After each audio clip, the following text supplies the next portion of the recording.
أدهم عنده قبول للكاميرا، بس الموهبة وين شفتوا عنده فيديوهات تمثيلية أدهم؟ يعني أنا مثلا ممكن أقول لكم إني شفت أوديشن أو لا، بس أنتوا من وين بتعرفوا موهبة أدهم؟ يعني عم تكتبولي عنده موهبة، بس شو الموهبة؟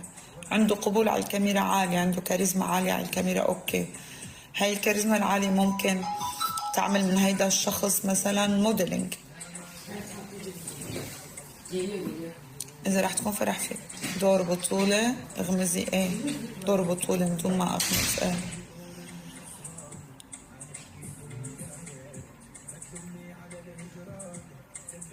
يا ريت تعملوا. شنو سبب زعل حسين سيزون 1 وخليل؟ ما بعرف. كفو موالي حبيباتي. اللي بشوفني انا وفرح في بيناتنا بزنس كمان، مو بس صداقة. ف